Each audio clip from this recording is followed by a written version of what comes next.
Live, local, social. It's the Splash Live on Civic Center TV. Hello, everybody. Welcome to the Splash Live. I'm your host, Jake Schaap, bringing you all of the latest news and stories from right here in Greater West Bloomfield. Throughout the past several months, construction has been taking place on Willow Beach Bridge in Keego Harbor. And now, after several weeks of work, the long-awaited construction project has been completed. Construction on Willow Beach Bridge has been taking place since April, causing residents to have to redirect their way throughout the residential neighborhood.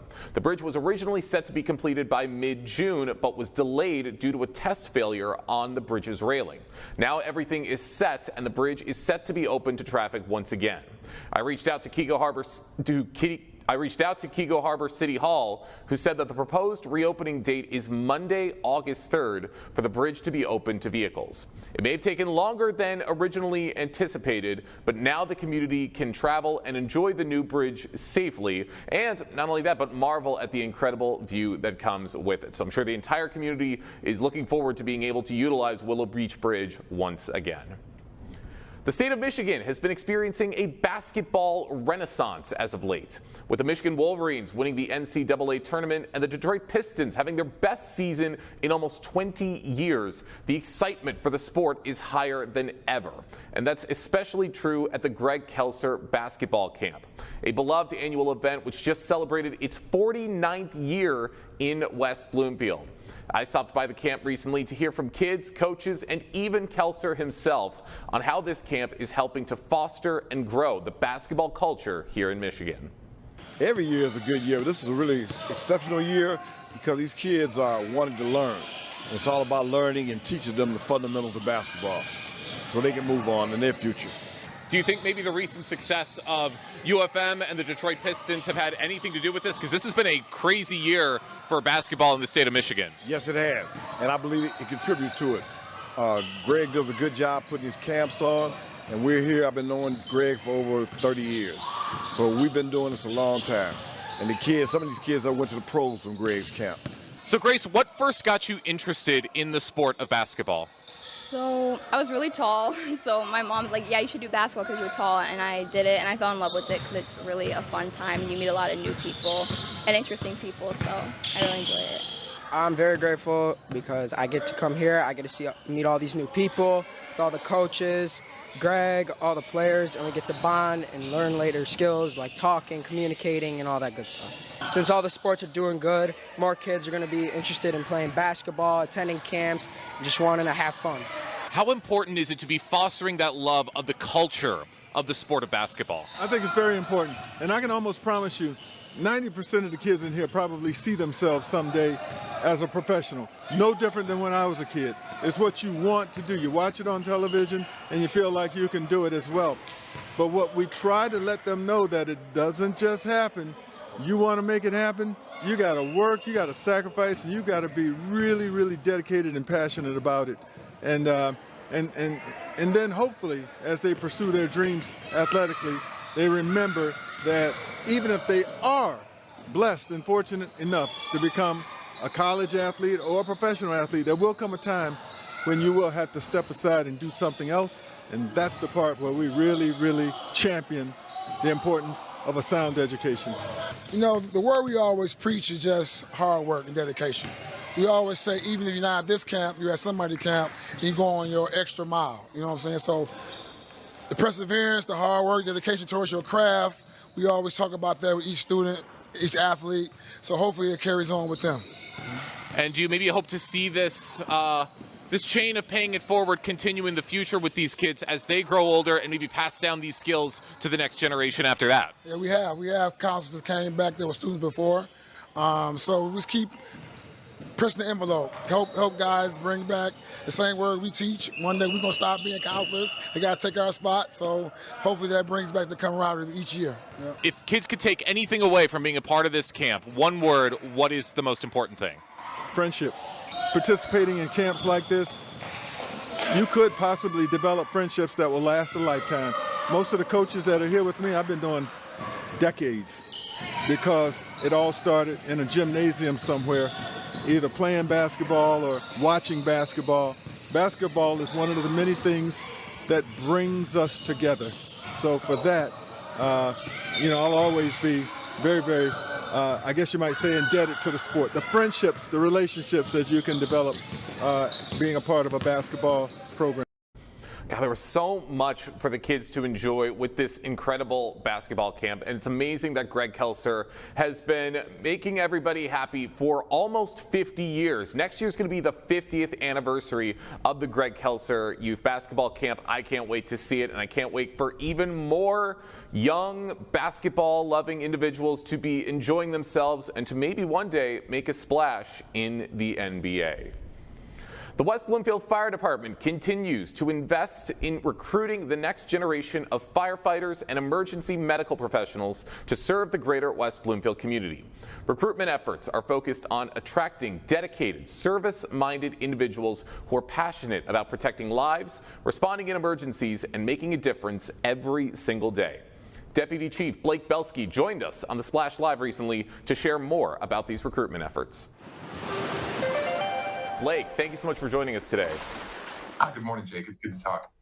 Good to talk to you, too. I'm sure you'll love hearing that title, especially after the recent induction ceremony. Now, the West Bloomfield Fire Department has been putting a strong emphasis on recruitment. Why is now such an important time to bring new firefighters into the department? We have a need. This community is fortunate to have a well-staffed, well-appointed, and highly trained workforce in their police and fire departments. We want to continue that. The residents of West Bloomfield come to expect it. They deserve it. They're certainly paying for it, and we want to meet that expectation. We can't do that, though, without employees. We need firefighter paramedics that are ready to come to work and do the important work of serving this township. That's right. We want to make sure we bring in the next generation of first responders and make sure that they are up to the task of keeping this community safe. Now, I'm curious, what efforts have you been making in terms of making the call for this next generation, in terms of these recruitment efforts?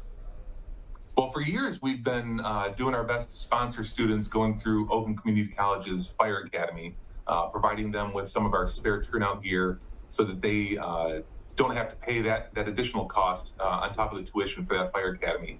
Back in 2025, we were able to partner with the state of Michigan Health and Human Services, and through a grant, we were able to fund the tuition, pay for the equipment, and a lot of the training required to become an EMT and a paramedic. We've actually put about 60 students through that training so far, with more to come hopefully this fall. That has been an outstanding program for us. We've actually, out of the 24 or so paramedics that have graduated from that program, we've been able to hire quite a few of them, and they now work for West Bloomfield Fire Department, serving the community that also put them through the schooling needed. So that's been a huge payoff. We are looking at getting a bit more creative. We've got a billboard going up, the digital billboards on I-75 as you drive past those this summer. You might see some familiar faces from your fire department saying, hey, we want you to come work for us. We are doing everything we can to make sure we've got people that are excited to do this job working here in West Bloomfield. I love it, Blake. Popping up these ad campaigns everywhere you go. As you're driving along the highway, you look up, you see your smiling face, or Mark, or Jeff Letkowski, or face, but there'll be some smiling faces up there you'll recognize. Absolutely, making sure everybody's inspired wherever they go. Now, when it comes to the role of a firefighter, it's changed a lot in the last several years. How would you say the role of today's firefighter has evolved beyond simply responding to fires? Well, sure. It's for years, West Bloomfield has provided advanced life support services. So all of our firefighters are also paramedics. That accounts for a bit over 80% of the run volume that we actually see here in West Bloomfield. We've got a lot of nursing homes. We've got a significant senior population. They tend to require those services, and we are thrilled to be able to provide that. With short response times from the 6 staffed fire stations in West Bloomfield, rather than waiting for a private EMS agency to hopefully have a vehicle available.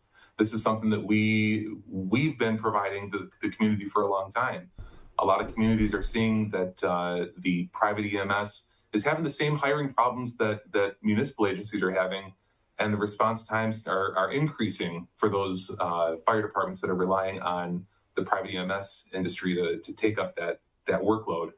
Not the case in West Bloomfield, but again, we need to have trained personnel on staff to do that work.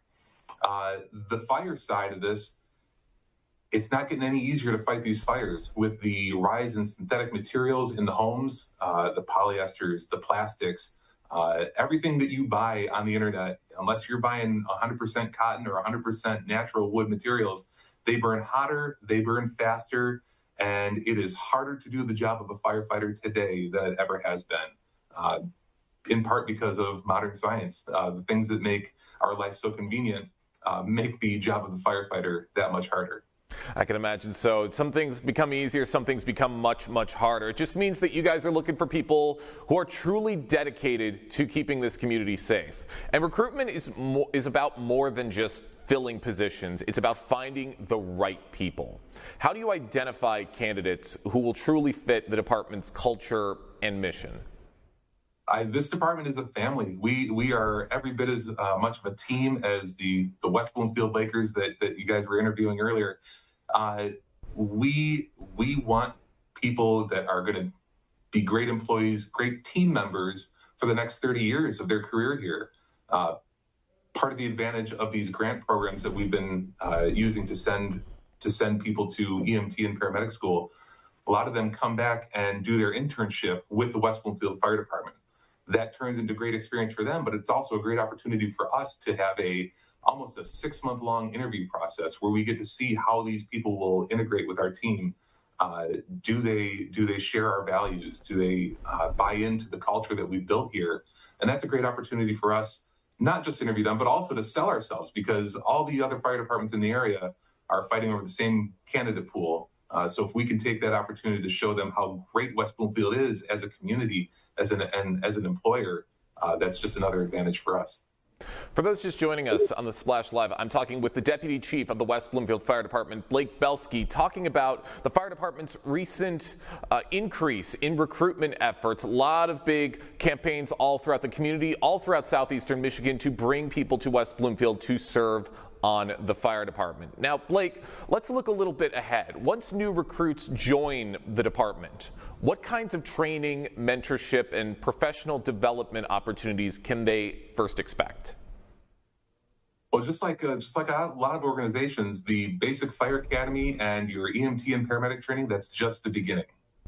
We don't want people who just want to be good. We want people who want to be the best, and we offer those training opportunities. We have a program for tuition reimbursement if you wanted to go and finish up your bachelor's degree. We have opportunities to join the technical rescue team, the hazardous materials team. We've got a peer support team for all of the emotional and mental health crises that we've identified just within the first responder community. We have lakes, so we've got a boat. We want people who are comfortable performing operations on the water here. We are partnered with a lot of our mutual aid organizations. That provides us a lot of training opportunities.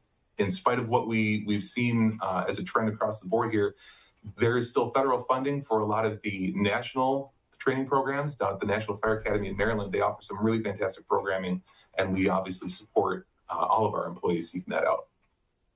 I love it. You're making sure that everybody is comfortable with this position. Comfort is key. That's the big thing I'm taking away, making sure you're happy in a multitude of different situations, because anything can happen when you are part of a department like this.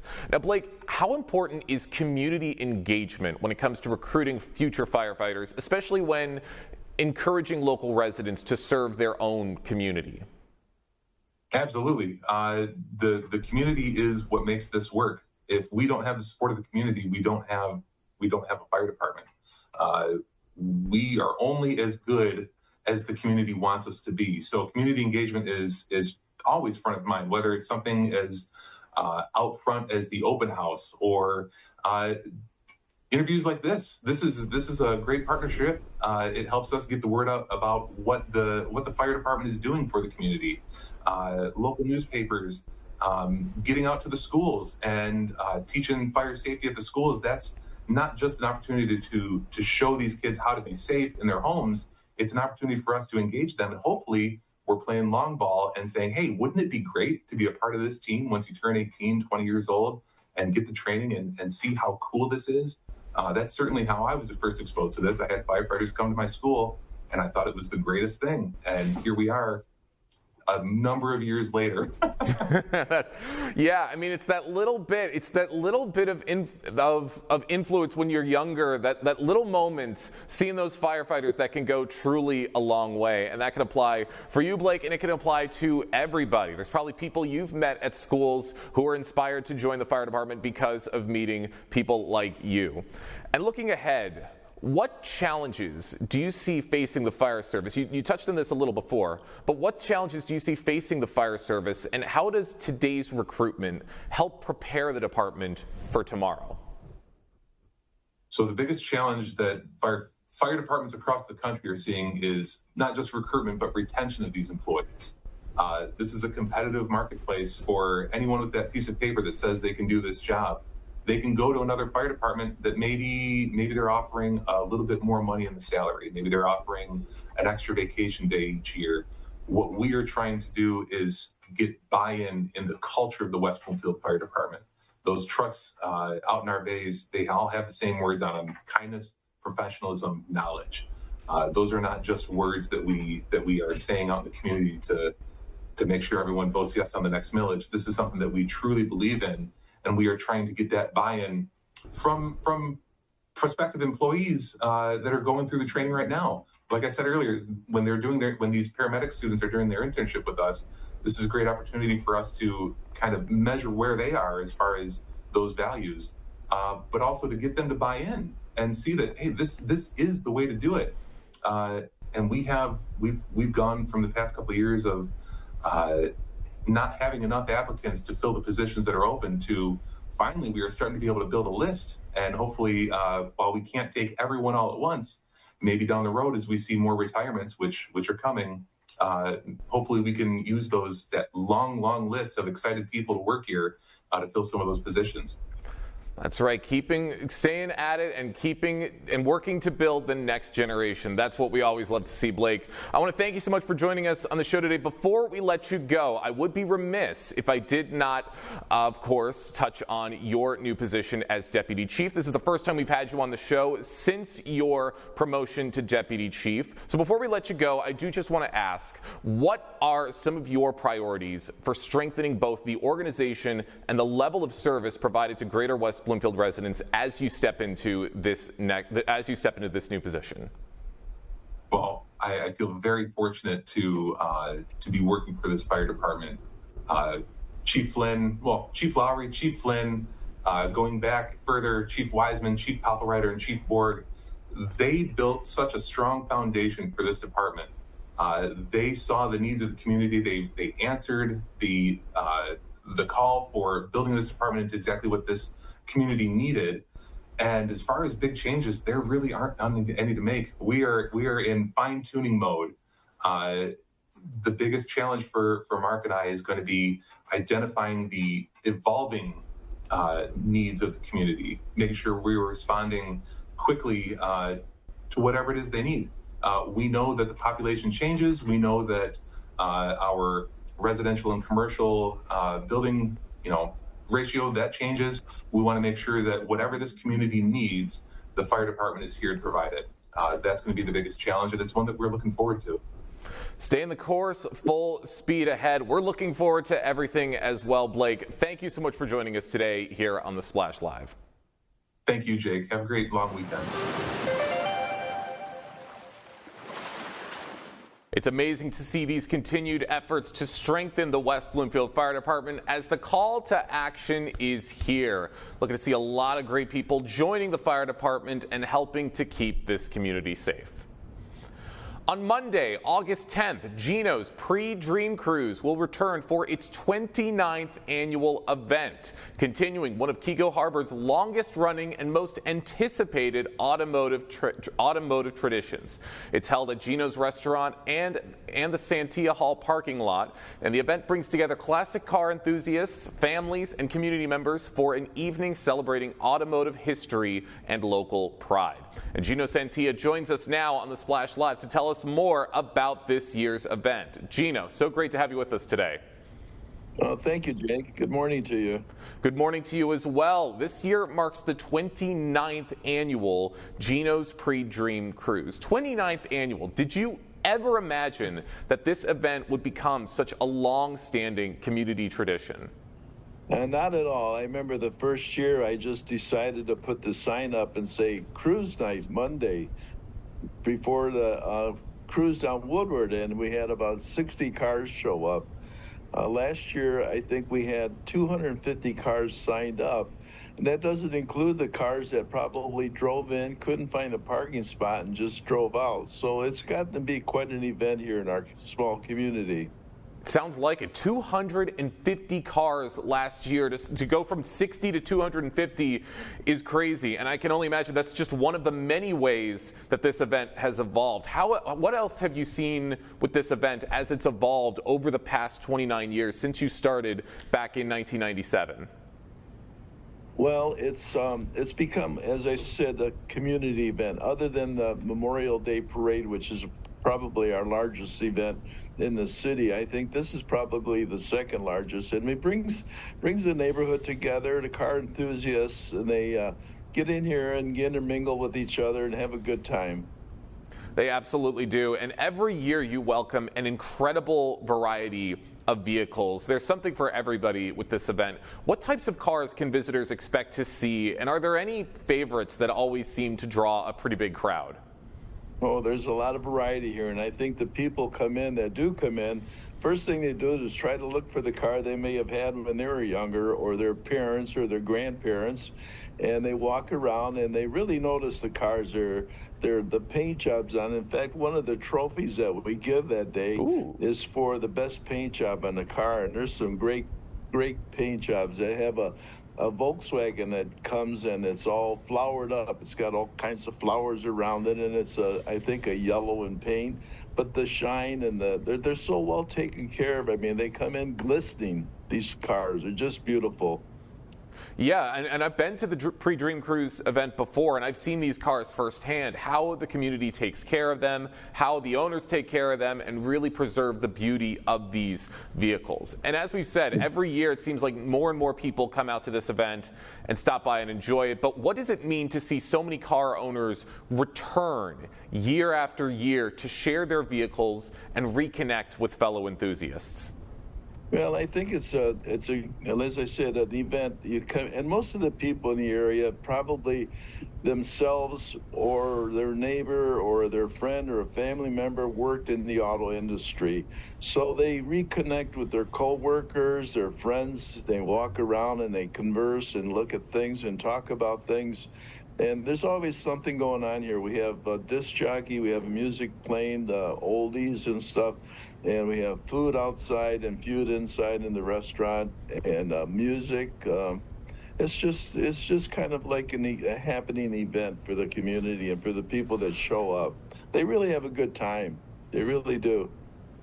They do have usually after our show, they hop in their cars and head down to Woodward, cruise Woodward once or twice, before they go home for the night. But it's always on a Monday before the Dream Cruise, so it's kind of like a pre-Dream Cruise event.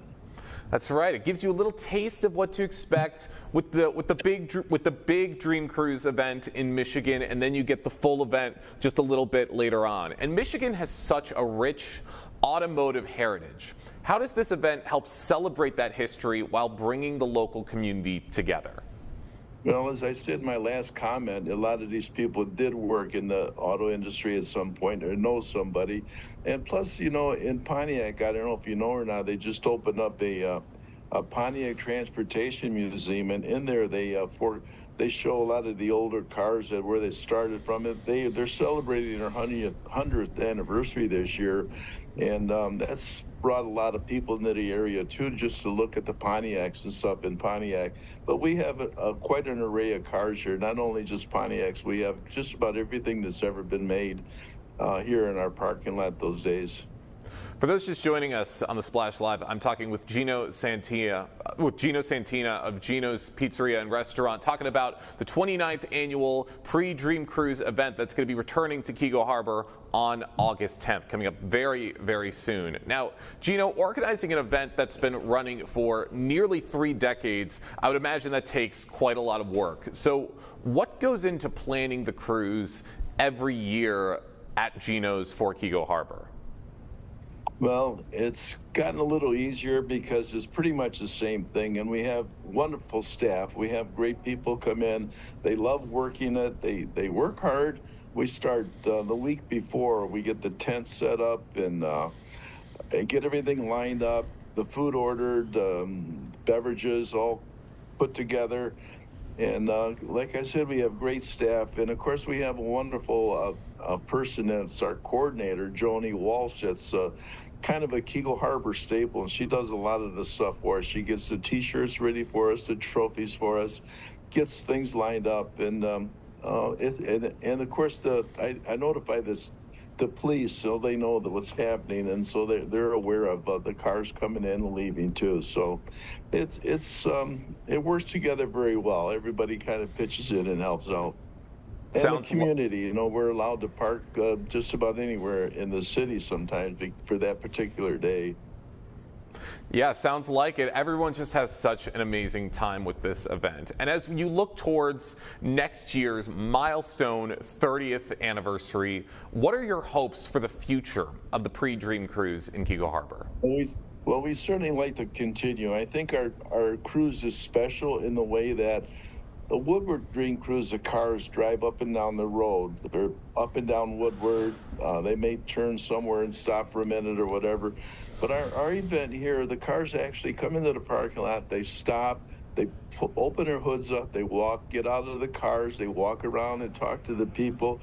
So you're able to walk around the cars, touch them, talk to the people that own the cars, and hear their stories and hear how they did it and what made them do it. And it's just it's a much nicer event than just sitting on the sidelines watching the cars go by, although there's nothing wrong with that either, though. But this is kind of nice here. You get to talk to people and see things and maybe carry a beverage around with you, too.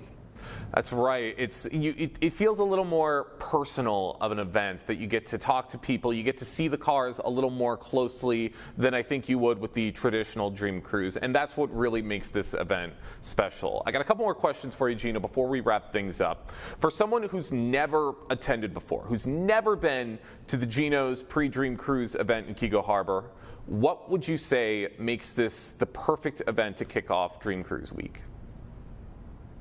Well, just the people that are here, you'll find a very friendly atmosphere, a lot of laughing and talking and conversing and just looking around, walking around and watching things and talking to people about things. And of course, you get a bite to eat if you'd like, talk to some people.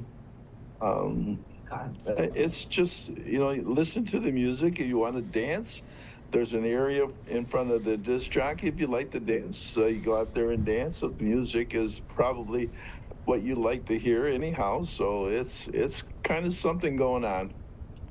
That's right. And finally, what would you like to say to the community and the countless participants, volunteers, sponsors, and customers who have helped to make Gino's Pre-Dream Cruise a successful tradition for 29 years?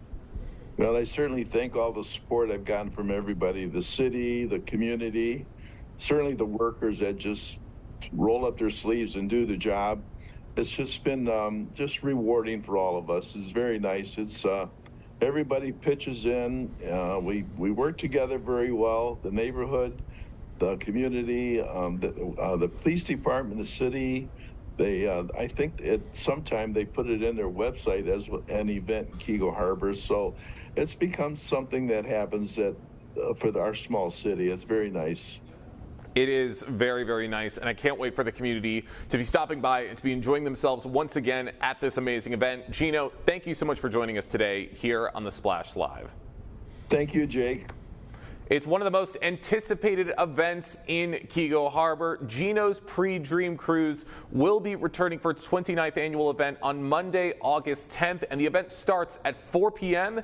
and will go until dark. So there is plenty of time for the community to come out to check out all of these amazing cars and to just have an amazing time in Keego Harbor, just bonding with the community and to be bonding over their love of automobiles. It's going to be a really, really fun time for everyone to enjoy. Just recently, West Bloomfield High School student Max Columbus proudly represented Laker Nation at the prestigious 2026 Washington Journalism and Media Conference held at George Mason University. He was selected as a national youth correspondent, and Max joined outstanding students from across the country for an immersive week focused on journalism, media, and communications. A truly incredible event and a truly incredible honor. And Max Columbus joins us now on the Splash Live to tell us more about his experience. Max, thank you so much for joining us today. Thank you for having me. Of course. First and foremost, congratulations on being selected to attend the Washington Journalism and Media Conference. What was your initial reaction when you found out that you had been chosen as a national youth correspondent? So when I first got the nomination from Miss Jennifer Williamson, I was kind of like, what is this conference going to provide that's different from being in the classroom, and which is very abnormal for me because usually I am one that likes to take advantage of all my opportunities I get. And so after talking it over with my family and realizing it was different than what I get in the classroom, I was like, yeah, I have to apply, and that this is an opportunity that if I don't take advantage of it, I'm not going to know what it could give me. That's right. Try. You just have to apply. And it was an amazing opportunity. You absolutely had to go for this, and it sounds like it was truly an amazing experience. But let's go to the beginning. What inspired your interest in journalism and media, and when did you first realize it was something that you wanted to pursue? So about May of 2022, I started my podcast, Conversations with Max, where I talked to a bunch of different journalists from WDIV, radio hosts from different Odyssey stations, and different school personnel. And I wanted to know about their experiences, why they decided to go into the industries they did. And I found out that I really enjoyed this and decided when I got to high school to take my first journalism class, digital media arts, followed by multimedia production, and that's where we are today, and I keep growing, learning, and developing new skills. That's right. You learn more every single day. Now, going into what you experienced at George Mason University, what would you say was the most memorable experience or the biggest lesson that you took away from attending the conference? Well, I'm a lifelong learner. I think you can learn something new every day, and that learning never stops when you become 18 or graduate college. So there's always an experience. I'm currently working on an article that'll be released soon about my takeaways from every speaker. But I would say just the opportunities it provided, the people I got to meet would be the biggest takeaway I got. Nice. And you had the opportunity to learn from professional journalists and so many media experts. Was there a particular speaker or piece of advice that really resonated with you after the event? I think just the opportunity of getting to talk to everyone, but specifically with Andreas White Murdaugh, who's a host of Virginia This Morning. She was like, just raise your hand and say yes. You're not going to be ready anyway. So even if you're nervous, just say yes, because you don't know where it's going to take you. And probably the opportunity of just reaching out to people, connecting. Otherwise, you're not going to have some of these opportunities. Yeah, you never know where these opportunities are going to come from. You never know these connections you're going to make that are going to have a lasting impression on your life. Life's a long journey. You never quite know which path you're going to end up going down and which career path you're going to enjoy. But it sounds like everything you've taken away from this experience has only reinforced your love of journalism. And I would imagine that it's great that you were able to communicate with other students from across the country. What was it like collaborating with other aspiring journalists? So not everyone at the conference who attended came from a journalism background. There were a bunch of people that heard about this and decided to take advantage.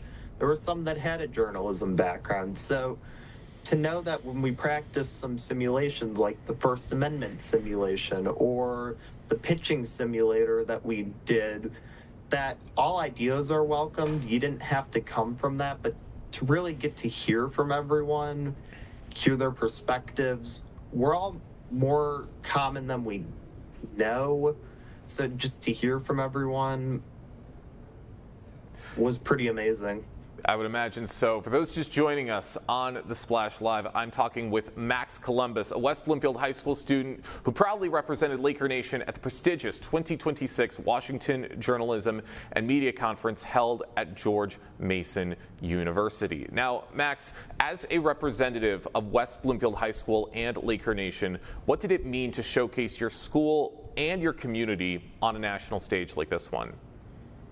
To me, it meant networking, taking myself further than where I am now, getting to meet with fellow aspiring journalists and also people within the profession, just getting to know people and showing some of what I've learned from West Bloomfield and my work and just continuing to build off of that. That's right. Use that momentum, propel you to the next level. And let's look ahead to that just a little bit. How do you hope to continue developing your journalism experience while you're still at West Bloomfield High School, because you are going into your senior year, and maybe expanding that knowledge as you head off to college as well?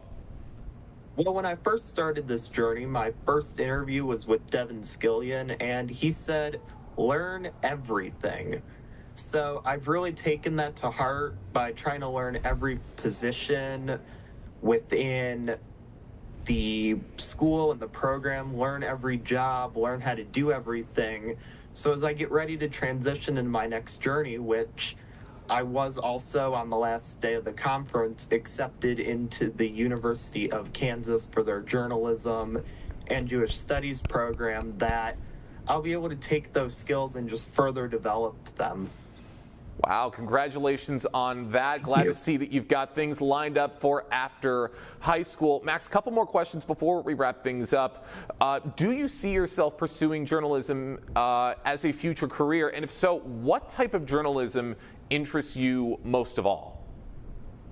So I do everything at my school, with writing, producing, anchoring, reporting, directing. That I don't know if there's a specific role that I would put myself into, because I like to be versatile and know how to do everything. So I wouldn't say there's one role, but definitely I see myself doing something in journalism and communications. All right, very excited to see what's going to come from that in the future. Last question, Max, before we let you go. What advice would you give to other West Bloomfield students what advice would you give to other students in general who are interested in journalism, broadcasting, or media, but may be hesitant to take that first step? Just try it. We're all there to support you, help you along the way. You're not going to get better unless you try, and there are many opportunities to try. You can be a little nervous, but over time we'll help you get through it, and we're an awesome group of people to come and hang out with and to learn from. So just join. We're going to be starting up the Orchard Lake Film Festival again this year. Plenty of others. We're doing a Long Beach trip for the STN, Student Television Network. We're going to be doing Skills USA. There's National Technical Honor Society, Join Digital Media Arts, multimedia, podcast production. We've got a whole bunch of different classes and opportunities you can join and learn and be part of the fun in the media program. Lots of different avenues you can go down and lots of different ways you can develop your skills and to find something you're truly passionate about. Max, thank you so much for joining us today on the Splash Live, and big congratulations again.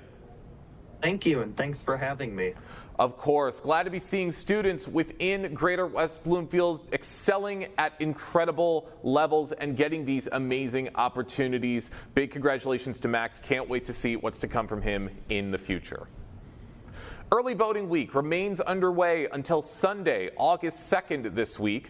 With everyone within Greater West Bloomfield working hard to keep track of things, it's important to highlight the election workers, some of the unsung heroes of the community who have been assisting West Bloomfield Township with counting absentee ballots and making sure every vote is counted fairly and accurately. I recently stopped by West Bloomfield Township to hear from these workers on why they decided to get involved with these elections.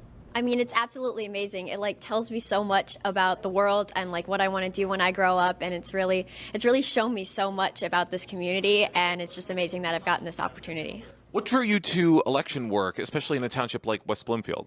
Well, I've always been interested in history and politics and law. So at my school, I'm the president of the Law and Politics Club, and Debbie and Tony came to visit at our school, and they talked about the elections, and I found it so interesting, and I got really drawn to it from that moment. Politics in general, I find a lot of interest in, and starting at the root, starting at the clerk's office of understanding state and local politics is something that I found a lot of interest in, especially being a young adult. Taking attention to detail and being meticulous in the very processes that feed into the very systems that politicians feed into, it starts at the root, and that's what I found interesting in the clerk's office. It's awesome, it's giving an opportunity to the youth for people like me to discover and see if this is what they want to do, and it also helps them because it feeds back into the community, and it could just be a cycle of the elders teaching the youth how everything works properly, and then hopefully they can pass that on so the youth can become advanced and know what to do. I think especially working here, it gives you some security in the process, and especially knowing how much you care, how much the people around me care. It gives me a sense of security and confidence in our systems and the way we administer these things. Between the phones and the counters and early voting, there's always something going on, and there's always somebody who needs something, and especially during lunch hours when people can come in and we have people out at lunch, it can get a little bit busy at the counter, but we have a great staff and there's nothing they can't handle. We really do try to engage our youth. I think it's an important lesson for them to, first of all, it's an important lesson for them on the importance of work and attention to detail. But it's also an important work for them in understanding how their community functions and why being civic-minded matters. No role is too small, whether it's checking the mail, whether it's filing for hours, whether it's election day and you're sitting in the precinct for hours. Everything matters because every vote counts, every vote matters, and every process in the situation, which is elections, which is processing these different numbers, is important because every number is a vote. Kennedy is absolutely right. No role is too small, and every vote matters and every vote counts. So it's amazing that West Bloomfield Township has help like this from so many people throughout the community to help make sure that these elections are treated fairly and to make sure that every vote is captured and collected securely. So great to be seeing that. And once again, as one final reminder, early voting in West Bloomfield is available until Sunday, August 2nd. The West Bloomfield Police Department Cadet Program provides young adults with a unique opportunity to gain firsthand experience in law enforcement while serving the greater West Bloomfield community. Designed as a career development program, the cadet position offers hands-on training, mentorship, and valuable exposure to the day-to-day operations of a modern police department. Lieutenant Christina Koziarski and Cadet Samantha Anderson with the West Bloomfield Police Department joined us on The Splash recently to tell us more about the program. Christina, Samantha, welcome to the show. Thank you. So, Christina, I'm going to ask the first questions for you. For people who may not be familiar with it, what is the West Bloomfield Police Department's cadet program, and then what is its overall mission?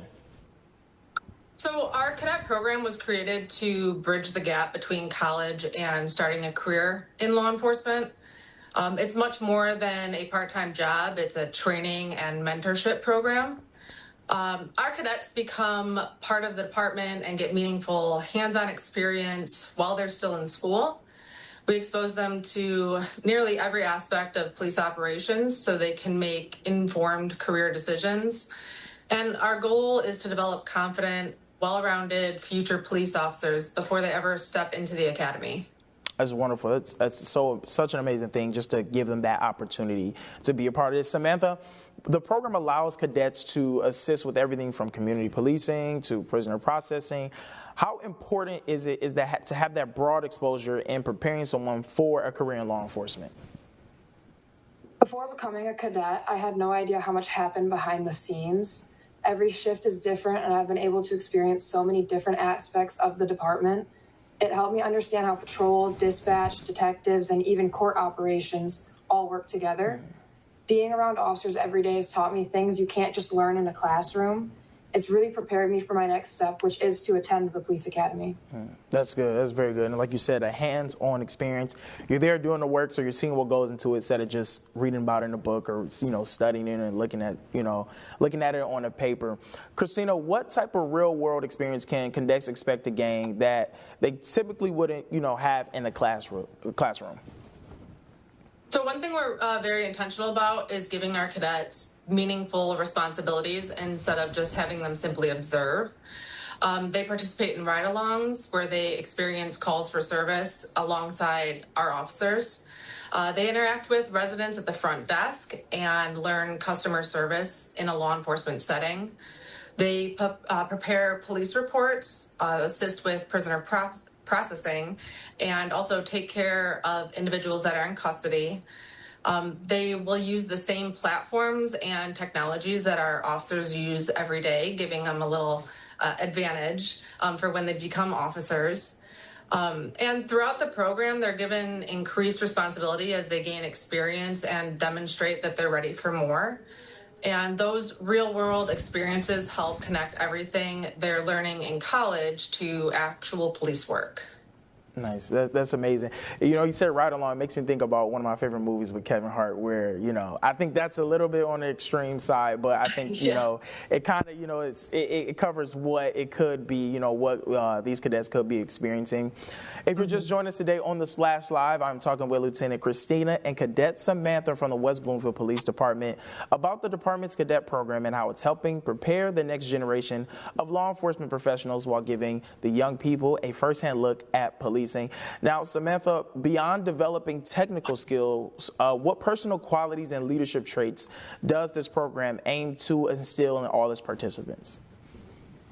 The biggest thing I've learned is what it truly means to be part of a paramilitary profession that's built around serving the community. You quickly realize that people are looking to you for help, so communication is incredibly important. I've learned to stay calm even when situations become stressful. Working alongside officers and our dispatch team has shown me how important teamwork and accountability really are. At the same time, it's taught me to ask more questions, stay humble, and keep learning. All of that has really helped build my confidence as I prepare to start my career in law enforcement. I love that. You say, just as far as keeping a level head, because this is not an easy job for anybody to get into, so it comes with a lot. So being paired with somebody is amazing. Christina, what qualities or characteristics or even mindsets are you specifically maybe looking for during this hiring process? So we look for people who genuinely want to serve the community and become police officers here in West Bloomfield. Customer service is a huge part of policing here in West Bloomfield, so we're looking for people who understand how important that is to our residents. Character, integrity, willingness to learn are probably the biggest things that we're looking for. We also want applicants who are dependable, motivated.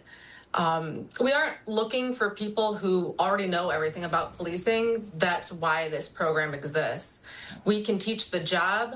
What we can't teach is attitude, work ethic, and genuine desire to serve. Yeah, I love that. That's such a great thing. It's just always willing to learn. That's one of the things my grandfather always said is learn everything about everything you can. Whatever you're doing, learn everything you can. So it's good to have people who are willing to want to grow within that. Samantha, what has surprised you the most since becoming a cadet, and has that experience changed how you perceive law enforcement before you got in? I think what surprised me most was how much responsibility cadets are actually trusted with. I also didn't realize how much work happens behind the scenes that the public never sees. Every day is different, and I've learned something new almost every shift. It's definitely changed my perspective because I've seen how much policing is really about communication, problem solving, and serving our community. It's made me even more excited about pursuing a career in law enforcement. That's beautiful. That's wonderful. I love how, before you go in, you have some things. It changes a little bit, but it doesn't deter you. You're still, pushing forward to achieve your goals. It's just a wonderful thing. My last question is for both of you. For someone who's considering applying, but maybe unsure if they're qualified, what would you say to encourage them, and what should be their next step before the August 3rd deadline? Christina, I'll start with you first. Well, I would say if someone has an interest in law enforcement, I would absolutely encourage them to apply. Don't assume you need years of experience. That's exactly what this program is designed to provide. We're looking for people with good character, like we talked about, a willingness to learn and a desire to serve. So if you're interested, submit an application through the township website before August 3rd. From there, you'll complete an online assessment, and the qualified applicants will move forward for an oral board interview. And after that, our top candidates will then be invited to participate in a ride-along with one of our officers before the final hiring decision is made. Samantha, same question for you. Everyone here in West Bloomfield wants the cadets to succeed. I came into the program knowing I still had a lot to learn, and that's okay. So I would say just go for it. It's been one of the best experiences I've ever had, and it's really confirmed that this is the career I want to pursue. That's beautiful. I love how from a cadet to a captain, it's just connecting all these generations, and everybody's learning from each other. The young learning from those who have been a part of it, and even the ones who have been there for so long are able to still learn and grow while they're teaching. It's such a beautiful thing, and it helps, lead the generations into just creating a better West Bloom for everybody, policing it the same way, just being amazing. Christina and Samantha, thank you for joining me today here on The Splash Live. Thank you so much for having us. Yes, thank you. It's great to be hearing about more and more of these efforts to be bringing more and more individuals into the West Bloomfield Police Department. And as was said, the deadline for these applications is August 3rd. We are coming towards the end of July and heading into the month of August. People are starting to think that summer is just flying by and there's not that much time left to have some fun outside, but there absolutely is time to enjoy yourself in so many amazing things throughout the greater West Bloomfield community and to have some amazing fun out on the water. The Water Sports Academy at Pine Lake Marina offers hands-on instruction designed to help participants safely learn a variety of popular water sports, from tubing to wakeboarding to wake surfing, you name it. They have opportunities for you to have some amazing fun out in the lakes this summer. Andre Landau with the Water Sports Academy joined us on the Splash Live recently to tell us more about what residents can enjoy. Andre, thank you so much for joining us today. Thank you for having me. Excited to be here. Of course. Now, we crossed paths not too long ago, and I got to learn a little bit more about the Water Sports Academy. Tell us a bit about the Academy and what inspired the creation of these instructional programs here within Greater West Bloomfield. Yeah, so our goal here isn't to make a giant chunk of change. We just want to grow the water sports culture. We want to get people out on the water. That's the biggest inspiration behind this program. We don't charge a lot. We're the lowest in the area, actually, and we offer really great instruction at a great price, and we just want to get as many people out on the water as we can. It's a big part of the culture here in Southeast Michigan, so the more people we can get out, the better. Of course, and like I said, we're in the prime season for a lot of this stuff, enjoying the lakes, enjoying this beauty throughout Greater West Bloomfield, and these are all great ways to do so. Who are these classes designed for that you're offering, and can someone with absolutely no experience feel comfortable signing up for them? Yeah, so these classes are typically designed for beginners and intermediates. We don't really get that many, advanced students out, but they're really designed for anybody. As long as you're above the age of 6, maybe 7, you're strong enough to do it. I started at around 5 or 6, but yeah, so they're really designed for anybody. For wake surfing and water skiing and wakeboarding at the beginner level, they're all really low impact sports, you know. So injury risk isn't a huge thing. You can do this into your 80s.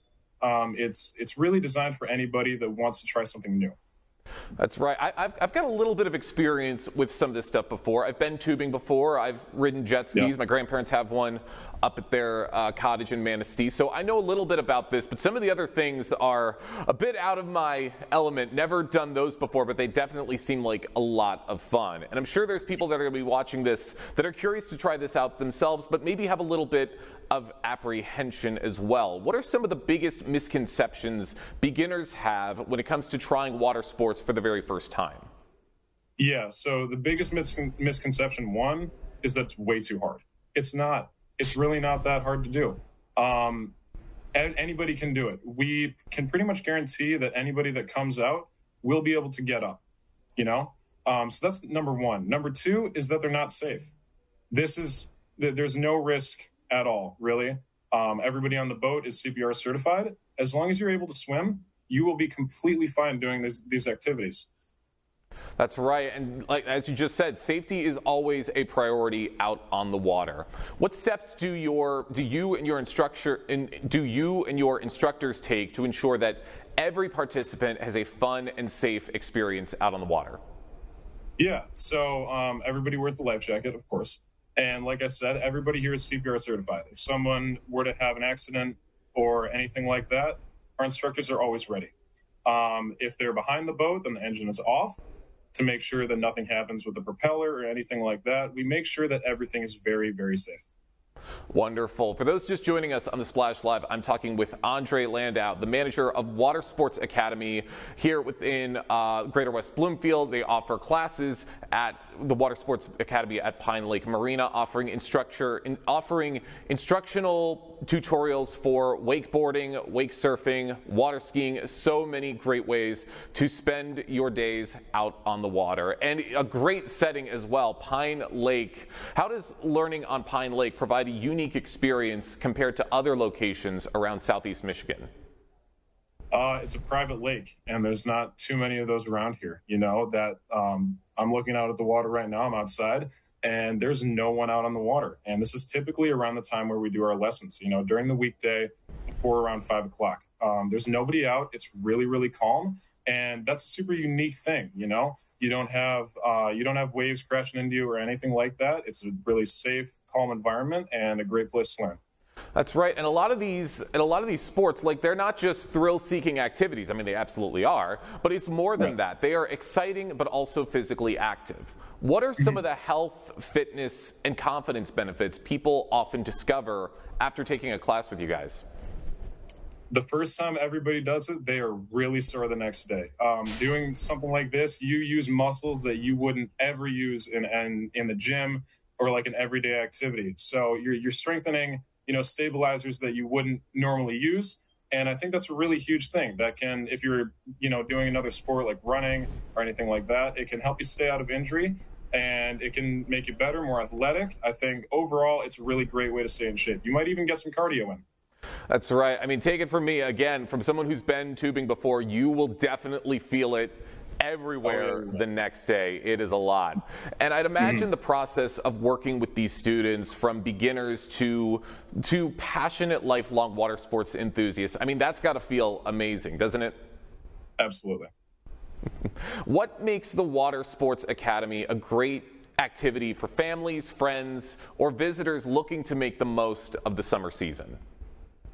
Well, like I said before, we're a relatively low cost, especially compared to other places in the area. So it's a great way to get outside. It's a great way to bond with your family and try something new. I think that's an excellent way to get closer with your family.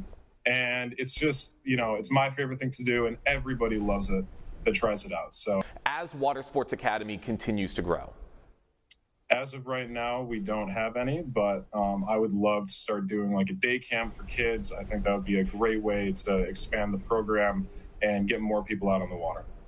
That's right. We want to see as many people out on the water as possible, enjoying these beautiful summers, especially the one we're having right now here within Greater West Bloomfield. Andre, thank you so much for joining us today here on the Splash Live. Thank you for having me. And that's going to do it for us today here on the Splash Live. Big thank you to all of our guests and for everybody on the team for helping to make this show possible. I've been your host, Jake Schaff, live, local, social. It's the Splash Live.